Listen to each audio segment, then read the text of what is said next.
disrespect. Everyone who saw Inez felt bad. Some weren't as loyal as he thought they were. Some didn't hold shit close to their chest and were the first niggas accepting a can of Pepsi in the interrogation. I learned that shit the hard way, man. Snatched out my belt and put it in the cuffs when I let my aunt scream as I was being shoved in the back of a paddy wagon. It was always butterflies and fat asses when we could get money and nigga brains. Loyalty went out the window the minute time was being tossed around. Shit was fucking bullshit. My uncle hung around Papa Inferno back in the day, and he brought me around the Infernos. I kept in touch with them, but I was on my own time. I was running with niggas that I thought would lay down their life for me. Shit, I would have laid mine down for them. In my head, I had my crew, and that was all I needed. Quasimony Inferno guys were good people. But I was out here trying to stop my mama from working 2 jobs and keep my brother out of trouble. When I was shipped away, it wasn't my guys that I had been loyal to that hurt me. It was Papa and Quasim Inferno. My uncle was locked up out of state. Put the word in that I was locked up. Quasim looked out for me more than the niggas I would have died for. He never counted favors or acted pressed. When I needed something, he was there to help. For that reason, if it ever came through, I put my life down for him or any of the Dude, you straight? Yeah. Okay, I stared at him for a second before we heard the lock jingle and went to stand behind the door near the coat closet. I sat down on the couch in the dark and waited for him. You said we could go out of town last month, and now you saying something different. I could hear Shorty slurring about begging to be taken out of town. It was sad what women settle for these days. This nigga wasn't worth shit, but she was begging for him to take her away. The nigga would take her to Atlantic City, and she would post so all her friends could see, not knowing that the man she was lying beside was Scott. Chill the fuck out, Sheena. I keep telling you that shit is busy right now. He closed the door behind him and locked it. Always yapping. You need to be prepping that jaw. My brother ass laughed and accepted what he said. I'd be damned if my guy baby ever settled for some shit like this. Cherry was going to walk around with her head held high. I didn't even want to think about when she would date. But I knew any person she dated would need to go through a bunch of guys before getting near her. Same applied to Peach, too. Oh, don't be like that. She tripped over her heels and flipped the lights on. Ah! She screamed when she saw me sitting on the couch. What up? Casey Stewart stood there like he had seen a ghost and it fucked his face. As soon as he tried to turn to run out the door, Chaos was there to block his path. He had moved in front of the door when Shorty flipped the lights on. Casey, what up? I repeated myself. This girl was hyperventilating because she was so damn nervous. I sat there calm with one hand gloved on the top of the other. Fuck you doing in my crib?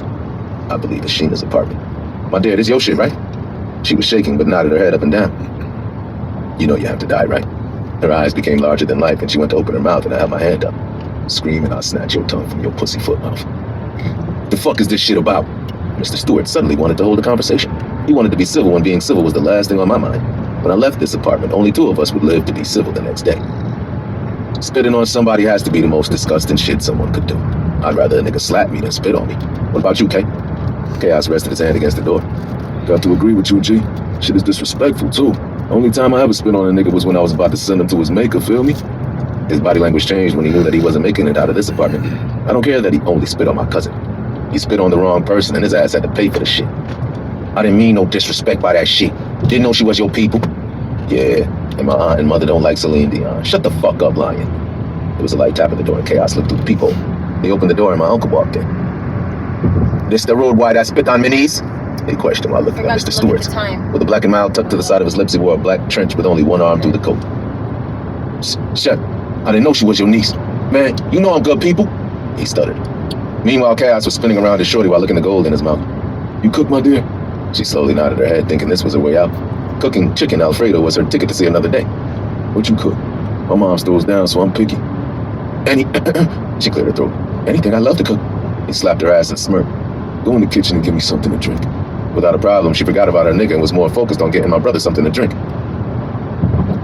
Now I see the wicked, I reminded him. Chef looked at him. True thing. Wicked move in our silence. Chaos nodded his head, knowing exactly what me and Chef were saying. It didn't matter how fine or how good she could cook, we didn't leave any witnesses. She saw too much and she had to go.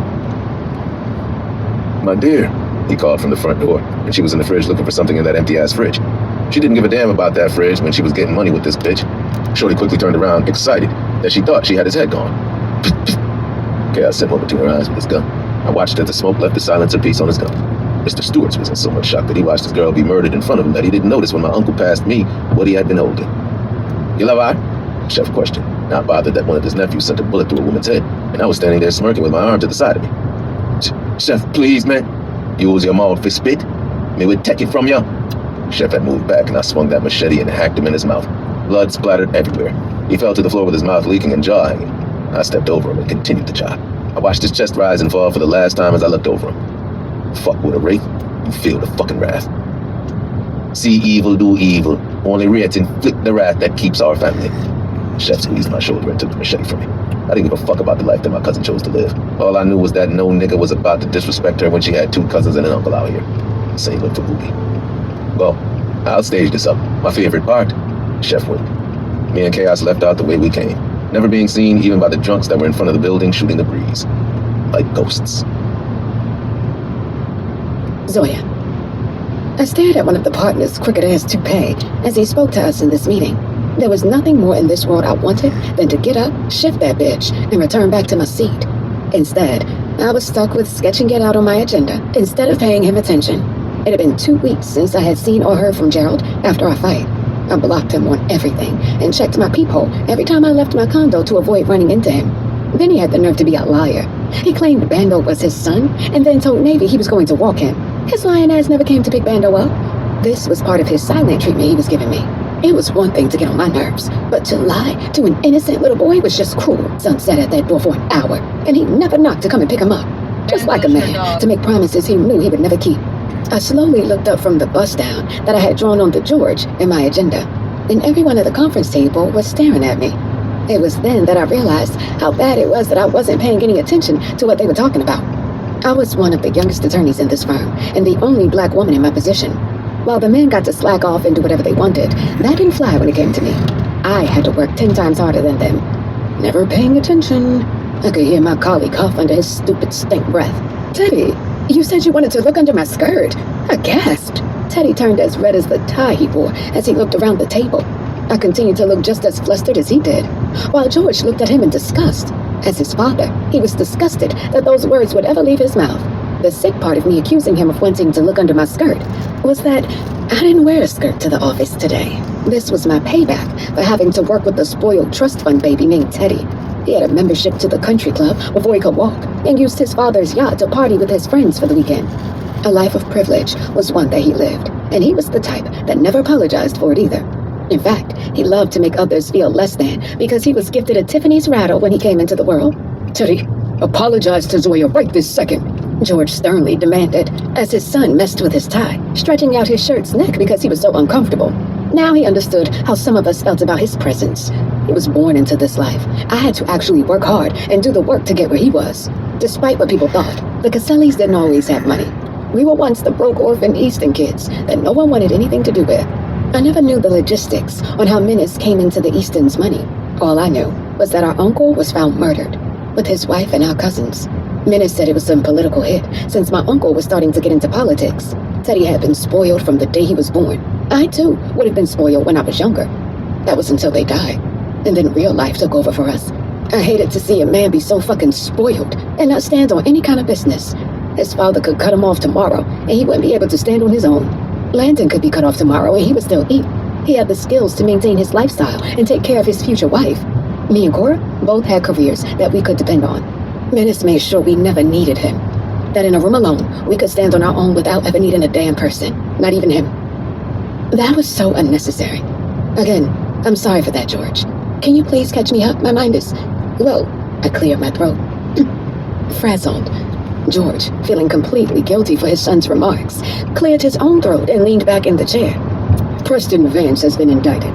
I know that he has been in contact with you, wanting you to represent him. After the remarkable job you did with the Amante case, and what you're doing with the Mays case, I'm not surprised that everyone wants to retain you. I leaned forward and smiled. Yes, me and Preston have shared a few correspondences. He hasn't reached out to retain me as of yet. Me and Preston had shared a few calls, emails, and I had even met him out for coffee. He told me everything he wanted me to know, but until that wire hit the account, there was nothing we needed to discuss. Cora told me to drop him as a client, and he wasn't even my client yet. I refused to give up a case like this one. The Amante case gave me the respect I had been gunning for in the legal world. Then this Mays case was showing that I could take it there when it came to standing for black men in this corrupt legal system. Everyone was so impressed with the way that I handled myself in court. How I was able to make Dane look like an angel that was being falsely accused. There were things put in place in case things went the opposite way, but for the most part, I spun that bitch like Rumpelstiltskin. George smiled. His attorney team wants to retain you. He has a very great team put together, and he has requested you. Everyone clapped their hands, celebrating the news I had just learned about. Wow. Kennedy, can I come to stay at your place for a few days? I discreetly looked at the message that came through my phone from Kennedy. She always asked to come over, and then she never showed up. You should be proud of the reputation that you're building, Zoya. Thanks, George. Don't mention it. We're all proud of you here. You just need to get over the Maze case. He winked, mentioning the case none of them wanted. I stood up. Teddy's eyes nearly bulged out of his face when he saw that I had on a nasty two-piece set, high-waisted and wide-leg dress pants, and the matching blazer. Is anything else needed on my end? I have a meeting in a few. Nope, you're all good. Thanks, George.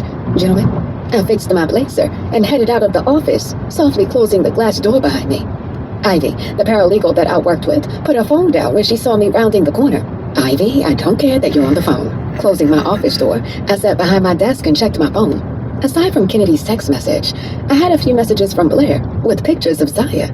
Leaning back in my chair, I took a deep breath. Everyone assumed going against Menace was the worst thing. It was Cora that you never wanted to go against, and I was choosing to go against my older sister's orders. She told me to drop him as a client before he could even become my client. This wasn't just dropped in my lap. I had worked for this, and I was being recognized for the hard work and my brain. I was a damn good defense attorney and often became overlooked. What else is new? This time, I was looked for, and in that room with all those white men who felt I didn't belong because I wore a bust down with the middle part and my lips were overly glossy with brown lip liner. Or because I heated up greens in the office kitchen and had their mouths watering because they had a bland lunch.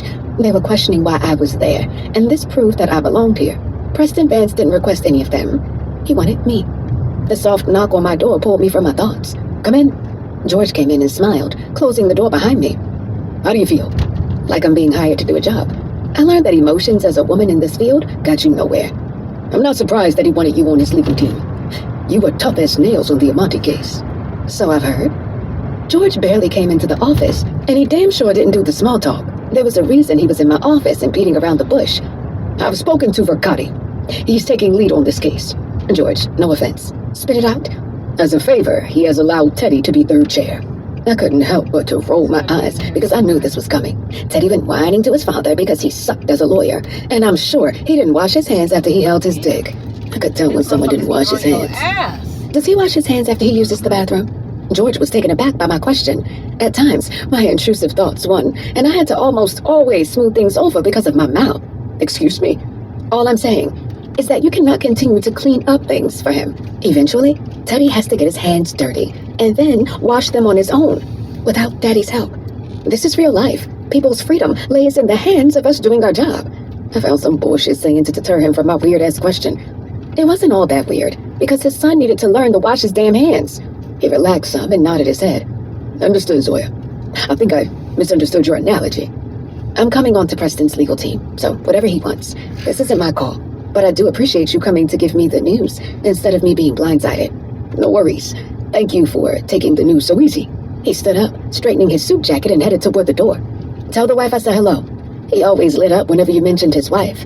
If there was one man, aside from Mir, that was proud to be married, it was George. Thanks. I sure will, Zoya. He winked and closed the door behind him. Kennedy, question mark, question mark. When Kennedy sent another message, I stared at the original message. It wasn't out of the ordinary for Ken to call and ask to stay with me for a few days. At first, the excuse was that she hated to stay in the house alone when her boo traveled. Little did I know, the girl was engaged and hiding it from all of us. She knew how close I was to my brother, so she knew the moment she would have mentioned she was engaged, I would have told him. Me. When? Kennedy. Tomorrow? Me. Fine. I didn't have much time to sit and think about Kennedy being homeless because I had a few video meetings, and then I had court interview. I needed to focus on those and not Kennedy's lack of accommodations. Couldn't find it yet, huh? I handed valet my keys as I rounded my car and headed into my building. It was a little after 5 in the evening, but the sun was still up. It was coming to that time when the sun would eventually go down earlier, and the cooler weather would come in for fall and winter. Seasonal depression would set in, and then the holidays would soon follow. The holidays were always nothing to brag about. I cannot remember the last time I spent a birthday or a holiday with my family. Those were things that we never did. Menace usually went to Aspen and disappeared for a few weeks. I busy myself with work and holiday movies just so I could feel something. Dawn usually came to sit on my couch to complain about us never getting together. Cora brought a wreath and then bragged about being festive, when in reality, she was usually out the country in Europe with whatever white man she was dealing with at the time. None of us did the holidays, and I used to hate it, but it became my norm, so I got used to it.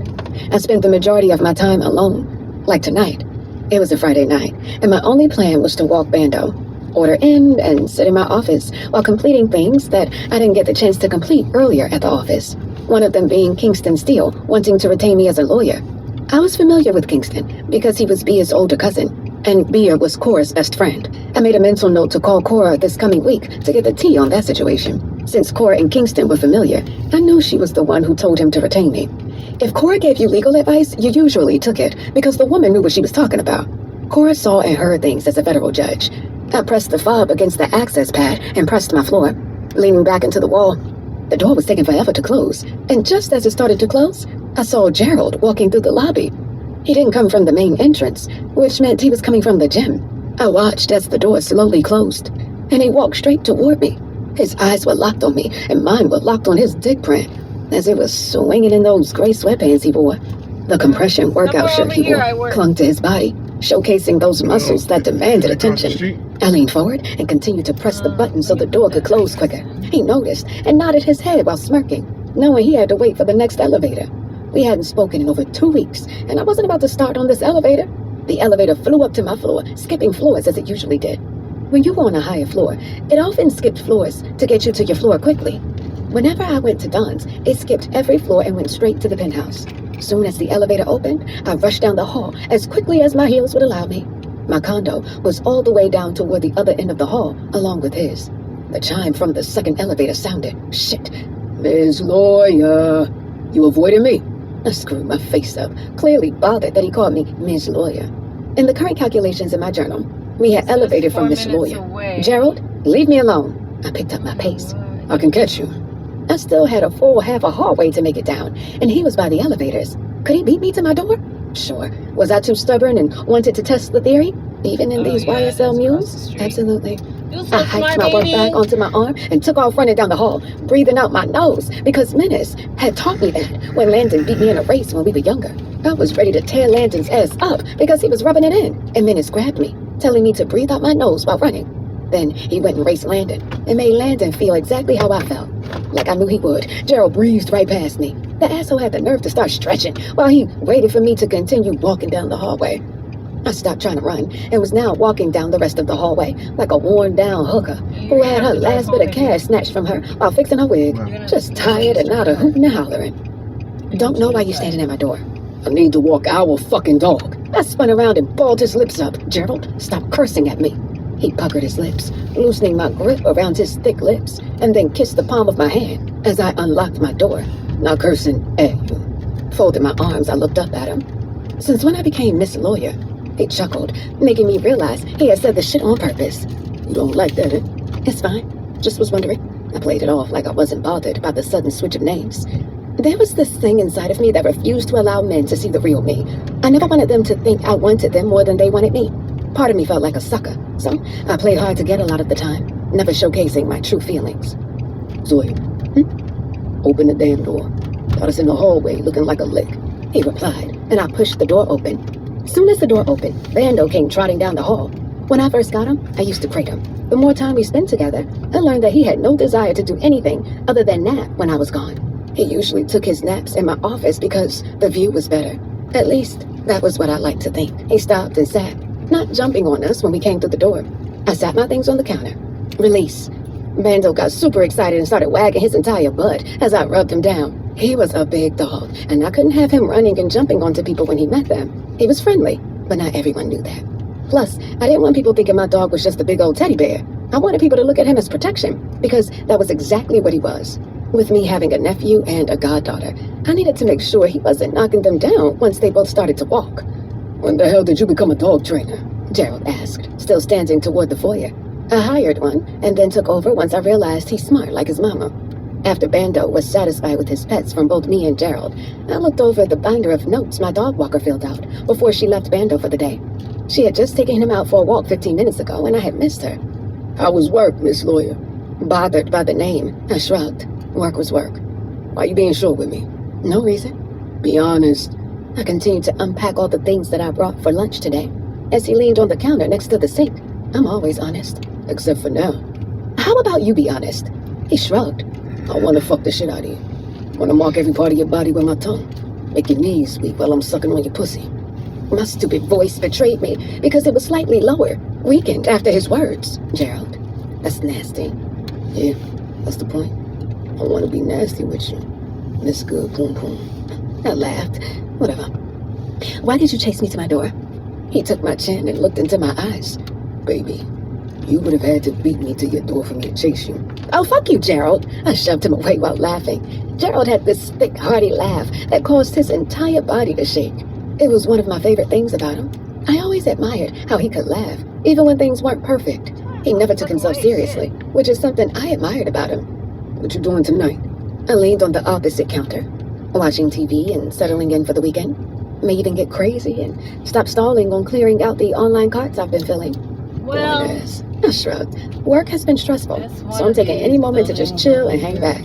As he stared at me, he licked his lips slowly. Make time for me. Hell no. You forgot about that cheap shot you took at me, then proceeded to ignore me? It wasn't a cheap shot at all. It was the truth. And just because you didn't like it, doesn't mean it wasn't the truth. I apologize for the delivery, but not the message. The words scrambled in my head as I stared at him. A little pissed because he was doubling down on what he said. He was rude. Calling me a felon wasn't rude. You're a felon, and you pick bum-ass niggas, he replied, holding my arms. So you saying that you're a bum? Gerald smirked. You didn't pick me, Miss Lawyer. I picked you. Go straight. You purposely picked fucked up men because you feel you don't deserve better. Not true. It was the way he was reading me, and had probably studied every inch of me. His observation wasn't rooted in assumption. He spoke as if he knew everything he was saying to be true, and had witnessed it firsthand. Gerald knew the material well, almost too well. He abandoned the counter and walked closer to me. Very true. I'm here to remind you that you deserve better, and you are better. Hear me? He softly held my chin in his hand as he peered down into my eyes. This man's hands had probably done some of the most gruesome things. And here he was, in my kitchen, being as gentle as a feather. As he softly touched my face, he gave me a look that I could tell many didn't get to see. My heart was beating out of my chest so fast as I smelled his cologne. Gerald always smelled like sandalwood and citrus. His aroma was always so soothing to me. I remember when I fell asleep on his chest in Barbados. His scent was stuck in my nightgown for weeks. I'd never admit that I slept in that nightgown just so I could feel like he was close to me. You done with your sermon? I tried to remove myself from the counter, but he kept me blocked in with both his hands resting on the countertop. Gerald didn't speak. He was just staring at me. It didn't make me uncomfortable, but it did make me feel seen.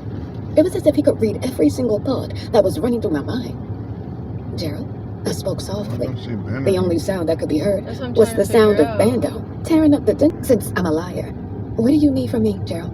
His lips brushed across my jawline. I need you to pack something for the weekend. I'm a mother. I cannot just pick up and leave my child, holding my chin. Trust me to handle it. His voice was so smooth and reassuring. I didn't trust a thing that came out of a man's mouth except Menace. That was mostly because I didn't believe Menace had the capability to lie. Each time he should have lied, the man was telling the truth. With Gerald, he made me feel like he wasn't just telling me anything, that he was going to actually stand behind his words. For good measure, I stared into his eyes, waiting to see when it would slip. There was always a slip that I had been able to catch in men, always seeing it the minute their eyes changed. Whenever I took on a new client, I could always tell when they were telling me the truth or telling a lie. You would think because their truth was protected, they would be honest. But some men walked into my office, opened their mouths, and lied to the person responsible for protecting their freedom. What should I pack? This is too spontaneous for me, Gerald. I started to stress. I was someone who had to make Excel sheets to put together my outfits. Blair and Capri both knew the minute they made plans, I needed at least a week to mentally prepare to do anything. You don't need anything fancy. Pack some casual, relaxed shit.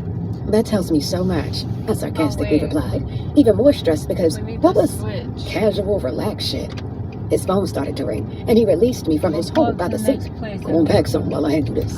I watched as he put his phone to his ear, and then walked over toward the window.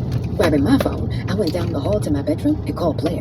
It was Friday, and I knew Capri and Mir were going on their date nights. With 4 kids now, they planned out their time together, which I thought was cute. Well, hey. I wasn't expecting a text message back until next year. Blair sarcastically answered the phone. I plopped down on the tough ottoman in my bathroom. Ha, you're hilarious. Zaya is in the kitchen with the games. Is something about the sound of her cutting on that wooden cutting board that always puts her to sleep? My diva. I want to give you insight. Daydreaming of the day she would be able to eat Games cookies again. Remember what I told you on the island? That man is a man in love. Let him love your cheesecake. I smiled. I hear you, Gams. Hearing and doing is two different things. I know you're used to being tough and having to safeguard that heart. Let a real man handle it, and baby, you won't ever regret it. Gerald is a good boy. Man, she corrected herself. It was easy for Gams to refer to Gerald as a boy. She referred to all the gods as her boys. In her eyes, they were her babies, even Papa Inferno. She took care of them when they needed, and she would until her last breath. A tear slid down my cheek, and I quickly wiped it away. Zoe, I'm here, B. It's hard to let someone in. Scary, huh? I quickly closed the bathroom door and leaned my back against it. I'm so scared, B. Not because I don't trust him. I don't trust me. They led me to the back near the holding cells, and I followed behind the officer. He motioned for me to stand near the bars, and I looked into the cell that was holding about 7 men and tried to pinpoint my client. Capri wasn't the kind of friend that asked for favors often, so when she called and needed one, I made sure that I could deliver for her. Gerald Wraith. The man sitting in the back with his head rested on the brick wall opened his eyes. He wasn't in a rush, and it was as if this was familiar to him. His hopes weren't high, from the way he remained on the bench toward the back of the cell. While he was relaxed, the other men were dying to have a conversation with me. A conversation meant their chances were better at getting from behind these bars. What's up, Miss Lloyd? His deep voice caressed my eardrums, slightly knocking me off my game. His voice was smooth, like a knife slicing through perfectly churned butter. Usually, when I met clients in the holding cells, they were anything but relaxed. Not Mr. Wraith. He sat calmly in the cell, waiting for anybody to say some shit to him. Fuck him, baby. Get me the fuck out of here with your fine ass. Mr. Wraith finally rose to his feet, his tall frame unfolding as he did a slow, deliberate stretch. It made the men around him nervous, because the man sitting beside him slid over a bit. The fluorescent lights overhead captured his rich, dark skin, highlighting his jawline that had been chiseled out perfectly by God. His waves were so deeply etched into his crown that they gave the ocean competition. The room seemed smaller with him standing, his presence demanding attention without him having to say a single word. I found myself holding my breath, caught between being in awe and slightly intimidated, as though the Earth's orbit was pulling me closer to him. However, the bars kept us apart. I shook it off immediately. I had just met this man. There was no way that I felt this magnetic pull with him. His eyes were on mine, as he reached his arm out and grabbed a fistful of the man's locks before slamming his head into the bars. I jumped back slightly, never breaking eye contact from his. He released the man and watched as he scurried to the back of the holding cell. They violated my parole, he questioned, then paused, never allowing me to speak. If they sending me straight back up top from here, I need you to get a message to my brother and my mom's. While he should have been worried about his freedom, he was more concerned with his mother and brother, holding onto one of the bars. He stared down at me while he licked his lips. His gold teeth were the only thing that glistened in the dull holding cell. Hi, I'm Zoya Caselli. I have never lost a case, and I plan on walking out of court with you tomorrow. He smirked. You want it like that? I'm on parole, though. Shrugging. Mr. Wraith, if they take you back to prison, then I guess we'll both be on that bus together. I came to introduce myself and see what exactly is going on. I'm afraid